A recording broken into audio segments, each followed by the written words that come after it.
What's up, guys? LQ here with the LQ Review. Thank you so much for visiting me here at my YouTube channel. This is where I talk about all the geeky and nerdy stuff that I love to talk about. Right now, with Aquaman 2 came out in December, the DCEU is officially done. Now, I, for one, am very much looking forward to seeing what James Gunn does in the new DCEU.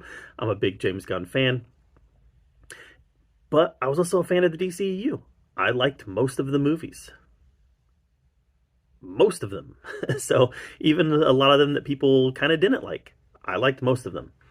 So what I'm going to do is one last ranking of the DCEU. I have 17 movies and shows here, and I'm going to rank them from worst to best. So let's start here with number 17. Number 17 is Justice League. It was Now here's the thing. When Justice League first came out, I convinced myself that I liked it. And I think it was because I was so excited about a Justice League movie coming out that I was like, yes, yes, yes, finally, finally, finally. I dreamed about this since I was a kid. And the more I watched it, the more it didn't hold up. Until we got to the point where I really started not liking it. And then it got worse. I learned about the background. I learned about the things that were going on in the background. And that added to kind of my hatred of it. So I hate this movie. I despise this movie. I'll never watch it again. Number 16 is Wonder Woman 1984. This is one that just doesn't make any sense. I've tried several times to watch it. I bought it. I bought it when it first came out. And I was so excited because it was right in the middle of COVID. And I was so excited. So I bought it and I was like, this is going to be awesome. The first one was great. And it just didn't make any sense. I've watched this movie several times now and it just does not hold up in any way whatsoever. I don't understand the thought process that went into making this film. I respect some of the stuff that Patty Jenkins tried here. She tried making it feel like the Donner Superman films. You know, clearly she took some inspiration there. She leaned into the hopeful aspect of the character. But the movie was a mess. The plot didn't make any sense. What happens if people wish for conflicting wishes? I mean, there was just so much that was wrong with this. Kristen Wiig was horribly miscast as Cheetah. There was a lot wrong with this movie, and I recently tried to rewatch it. I did just a couple weeks ago, and I couldn't get through it. It's just a bad movie. Number 16. Number 16, this is lower on my list than I think it is for a lot of people, but this movie just really didn't work for me, and that's the first Aquaman. I wanted to like it, and I understand that it is, it's the only billion-dollar DCEU movie. I don't know why. It just felt very cartoonish to me. I checked out when the octopus was playing the drums. I mean, there was so much wrong with this movie that it felt like I was watching Super Friends again, and that's not the tone that I wanted from a live-action Aquaman movie. I love the Throne of Atlantis storyline in the comics, and I think that there was the skeleton here of a good movie. James Wan just threw in too much crazy. He just threw in too much crazy for me. So that's my number 16. All right, so those are the three that I don't really like. The rest of them I like. Aquaman is 15. Aquaman is 15. So the number 14 is Blue Beetle. I liked it. It was generic. We've seen it before. We've seen it done better. But it was a good time. I haven't rewatched it since I watched it in the theaters, but I had fun watching it. It's not something that I'm in a hurry to watch again, though, because of how generic and how familiar it all is. Like I said, we've seen it all before, and we've seen it done better. The saving grace of this movie was the performance of Cholo. Excellent actor. I love Cobra Kai, and his supporting cast around him, his family. The family really made this film.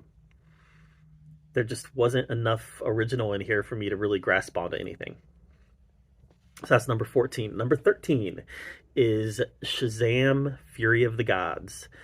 Kind of the same thing with Blue Beetle. We've seen all this before. and we've seen it done better. There was more here for me to like than in Blue Beetle. I thought Helen Mirren gave a great performance. And even though I felt that the performance um, was a little, is she bad? Is she good? All that kind of came to light at the end. Um, I thought she did a great job, and she was very menacing, just like he says in the movie. Again, the strength of this film is the family, but the family didn't have the same dynamic that it did in the first movie. So this one was definitely weaker than the first, but it was a little better than Blue Beetle for me. Number 12. Number 12 is Birds of Prey. I liked this one. I didn't think it was great, but it had some great action sequences. Um, uh, Great villain in the Black Mask. I've been waiting for them to bring him to the big screen, and they did with Ewan McGregor, and Ewan McGregor was definitely having a great time. Like I said, some great action sequences here. Margot Robbie is charming as ever as Harley Quinn. It still felt like it didn't know what it wanted to be. Was it a straightforward story in the DCEU? Was it a story told by an unreliable narrator, and maybe a lot of this stuff happened, maybe a lot of this stuff didn't happen? I didn't see any reason for it to be rated R, honestly. There was nothing in there that they couldn't have tweaked slightly to make it PG-13. It just felt like it was an experiment, and they were definitely swinging for the fences here, trying something new. Not all of it worked, but enough of it worked for me. Number 11. Number 11 is Aquaman and the Lost Kingdom. Yeah, I like this one better than the first one. A lot more than the first one. I thought this one was considerably a step up. Unfortunately, this is the closing chapter in the DCEU, and it didn't feel like a closing chapter, and that took some of the enjoyment out of it for me. But I thought this one was more mature than the first one, and seeing Jason Momoa and Patrick Wilson, I think they have great chemistry, and they worked really well together. Was it silly? Yeah, but James Wan didn't dial the silliness up as high as he did in the first one, in my opinion. So Aquaman and the Lost Kingdom is number 11. All right, number 10. I've seen a lot of people rank this one really, really, really, really low. But for me, number 10 is Suicide Squad, the first one. Listen, I think David Ayer got a lot right here. And the casting was a big win. The costuming was a big win. The set design was a big win. And unfortunately, we'll never know how much he got right, because the studio came in and cut his movie to pieces and reassembled it. But he got enough right here in the theatrical cut that there's still a lot of enjoyment that I had out of it. Yeah, the movie was a mess, but I had fun watching it. Enchantress was a weird first villain for the Suicide Squad. I always felt that the mission of the Suicide Squad in this should have been going after a mother box. Unfortunately, that's not what we got. But I still had fun with it. I had a lot of fun with it. Number 9 is Black Adam. Listen, yeah, it was generic. It was one of those same problems that DCU has with some of their other movies, is that it was generic. We've seen it all before, and we've seen it done better. And it really felt like kind of one of those 90s superhero movies, right? Guy in cape doesn't want to be hero, punches people punches people who have superpowers. We've seen it before. But dang it, The Rock has so much charisma and chemistry that I still had a lot of fun with this, and it's unfortunate that we're not going to see him in this role again. Number 8 is the first Shazam. Again, I had a lot of fun with this movie. I thought this movie was very good. Big in a cross between big and superhero movies. I thought that there was a lot of potential there, and they definitely realized a lot of that potential. I would have loved to have seen Dr. Sivana back in the sequel. Unfortunately, we didn't get that, but I still liked this movie. It was a little uneven at parts. Was it family friendly? Yeah, for most of it. And then you have a whole border when people get slaughtered by monsters. I mean, so it was a little uneven, but still a lot of fun. Number 7 is The Flash. Again, I know a lot of people didn't like this movie. I thought it was a lot of fun. I thought it was a lot of fun. I loved seeing Michael Keaton back as Batman. I thought Sasha Calle's Supergirl was great. I thought the storyline was effective. Yeah, the CGI wasn't very good. Let's call it like it is. But there's reasons for that's bigger than the director. It, it's well documented that special effect companies are overworked and underpaid, and that's a problem that Hollywood needs to solve, because we're going to keep getting more shoddy CGI like this if it doesn't get solved. Let's face it, Jurassic Park in '93 had better CGI than this, but they weren't overworked. They had time to complete. In Jurassic Park, they had time to complete what they were doing. Look at the Avatar movies. The Avatar movies is flawless CGI, but James Cameron takes his time to make these movies. These superhero movies are on a schedule, and they got to get them out. And you've got special effect companies that are working and working and working trying to get it done, and they just don't have the time to do it right. So I liked The Flash a lot. I thought it was good. I completely understand why Ezra Miller will not be the Flash anymore, and I support it. But I did like him in the role. So that's number 7. Number 6 is Peacemaker. Listen, I had a lot of fun with Peacemaker. I thought it was really funny. Thought the action worked.